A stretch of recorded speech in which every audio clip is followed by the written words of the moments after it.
Bonjour Morgane Giuliani. Bonjour. Bienvenue sur notre plateau. Sa voix va résonner en France à partir de ce soir.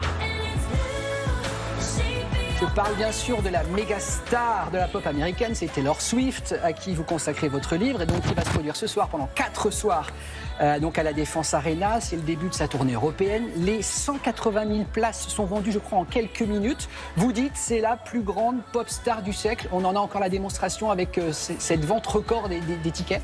Oui, complètement, parce qu'en France, par exemple, ça a été très compliqué d'acheter des billets. Le site a même planté, parce qu'il y avait tout simplement trop de demandes. Je crois qu'on était presque 1 million le premier jour à essayer d'avoir des places. Donc ouais, voilà, pour plein de records comme ça qu'elle bat, pour moi, c'est la plus grande pop star du siècle. Alors, ce qui est cocasse quand même, c'est qu'elle était venue en 2011 en France et son zénith avait été, on va dire, un échec presque, parce qu'il y avait des places vides. On avait mis des bâches dessus pour masquer le fait que tous les billets n'avaient pas été vendus. Qu'est-ce qui s'est passé entre 2011 et 2024 ? Il s'est passé plein de choses. Je pense d'abord le fait qu'elle se soit tournée vers la pop. Donc ça a permis aussi de changer son image de star de la country, parce qu'elle a commencé par la country. Et puis, je pense que petit à petit, aussi, le public s'est renouvelé, a changé. Et en France, on a commencé un peu plus à la prendre au sérieux et à la voir autrement que comme simplement une people. Et je pense que les réseaux sociaux, notamment TikTok, ont beaucoup aidé à la rendre beaucoup plus populaire en France. La recette de son succès, si vous deviez donner quelques mots-clés, c'est quoi ? C'est, je dirais, bien sûr de la chance, parce qu'il en faut toujours, beaucoup de travail. C'est quelqu'un qui rêve d'être chanteuse depuis qu'elle a 6-8 ans, qui a pris des cours très jeunes, qui passait des castings, des auditions très motivée, une grande staccanoviste. Quelqu'un qui est un peu une anomalie aussi, j'aime bien dire, dans l'industrie musicale, parce qu'elle fait les choses comme elle en a envie. Elle a gagné beaucoup d'indépendance vis-à-vis des labels aussi, des maisons de disques. Donc elle s'affranchit. Elle écrit ses propres chansons depuis le début. C'est quelque chose auquel elle tient depuis l'adolescence et c'est très rare dans la country. Et c'est quelqu'un qui se fait confiance et qui vraiment à présent va à son rythme et sort par exemple des albums assez rapidement. Donc je dirais du travail, de l'indépendance et puis bien sûr beaucoup de talent et un peu de chance. Comment expliquer que les Français l'aient appréciée sur le tard par rapport à d'autres pays du monde ? On l'a découverte un peu tardivement, Taylor Swift. On l'a découverte tardivement. Je pense que ses débuts dans la country lui ont beaucoup coûté en France parce que c'est un style musical qui ne nous parle pas du tout. En plus, elle était adolescente quand elle a commencé, ouais. Donc les ados français n'écoutent absolument pas de country.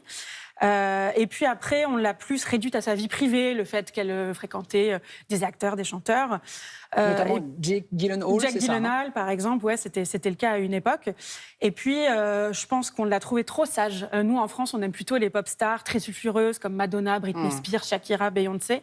Et la pop qu'elle proposait ne nous parlait pas. On l'a trouvée trop lisse. Et puis, je pense que la barrière de la langue a joué parce qu'à nouveau, vu qu'elle écrit ses paroles, pour l'apprécier, il faut vraiment prendre le temps de les lire, de les comprendre. Et bon, ça demande aussi un effort. Diriez-vous que les Français ne sont pas très bons en anglais ? C'est ça que vous voulez nous dire ? Je pense qu'en tout cas, même quand on est doué, parfois, il faut avoir un dictionnaire à côté de soi. Ah oui, tellement c'est bien écrit. Ça peut arriver sur certaines chansons. Ouais. Le journal Le Parisien, dans son édition d'hier, nous disait que certains fans français auront poireauté 48 à 72 heures, là, actuellement. Ouais. Donc ça commence ce soir, mais déjà, depuis 2 jours, certains fans campent pour être devant lorsque les portes vont s'ouvrir. Est-ce que c'est partout dans le monde comme ça ? Oui, c'est partout dans le monde comme ça. Il y a des queues absolument énormes. Les gens peuvent camper plusieurs jours. Il y a pu avoir des drames, même aussi à cause de ça. Quoi, des accidents ? Oui, des accidents. Il y a même eu malheureusement une fan qui est décédée dans un pays d'Amérique du Sud de déshydratation en attendant, parce qu'il faisait, je crois, 50 degrés le jour-là. Donc oui, c'est aussi à ça qu'on reconnaît les grands artistes, au sens où il y a des gens qui campent 48-72 heures à l'avance. Mais là, je pense qu'en France, c'est une première pour elle quand même. Je pense qu'à l'époque, au Zénith, peut-être que personne ne campait. Ouais. Mais c'est un bon indicateur aussi du fait que là, elle est très, très, très attendue. Alors, on appelle les fans de Taylor Swift les Swifties. Vous êtes journaliste, mais vous êtes aussi une Swiftie. Oui. Qu'est-ce que vous aimez chez elle et quand l'avez-vous découverte ? Je l'ai découverte plutôt à partir de son 4e album, Red, qui est sorti en 2012. Pour être très franche, je vivais une rupture pas facile à cette époque-là. Ça arrive. Et Taylor Swift, elle est notamment connue pour ses chansons de rupture qui sont très profondes et auxquelles on peut s'identifier facilement. Donc je pense que comme plein de gens, elle a pu m'aider dans des périodes de ma vie qui étaient compliquées. Et puis ensuite, quand je suis devenue journaliste, j'ai trouvé qu'il y avait plein de choses à dire sur cette artiste, parce qu'elle raconte beaucoup de choses de l'industrie musicale, de la place des femmes dans l'industrie musicale aussi, mais aussi de la politique américaine. Alors justement, politique américaine, est-ce que vous diriez que c'est une influenceuse politique aux États-Unis, Taylor Swift ? Je pense que oui, parce que rien que quand elle appelle à s'inscrire sur les listes électorales, on voit que beaucoup de jeunes l'écoutent. C'est ce qu'elle a et fait, le font. 35 000 jeunes américains dans la foulée. Oui. Elle leur a dit inscrivez-vous les jeunes, ils l'ont fait. Et ils l'ont fait. Et c'est une grande force de réussir à mobiliser ces jeunes qui sont souvent abstentionnistes et dont les voix sont hyper importantes dans la nouvelle élection qui est en train de se jouer entre Biden et Trump, parce qu'il faut mobiliser les jeunes justement aussi à croire en la politique, et ça c'est quelque chose qu'elle essaye de faire. Donc oui, elle a une influence politique. D'ailleurs, le clan Trump a très peur qu'elle finisse officiellement par soutenir Biden, parce qu'ils savent que notamment elle pourrait pousser à aller voter ceux qui auraient entre guillemets un peu la flemme et qui se diraient que ça ne sert à rien. Parce que donc, son cœur bat plutôt à gauche, donc pour les démocrates. Et donc évidemment, le camp Biden espère qu'elle va dire votez pour Biden. Oui, il l'espère, d'autant qu'elle l'a déjà fait en 2020. Donc ils espèrent que ce sera à nouveau le cas. Et en même temps, aujourd'hui, sa force de frappe est tellement énorme. Ces 6 derniers mois, sa popularité a explosé de manière, je pense, complètement exponentielle. Je pense qu'elle est dans une situation compliquée aujourd'hui pour elle, peut-être d'un point de vue sécurité, si elle appelait officiellement à voter Joe Biden.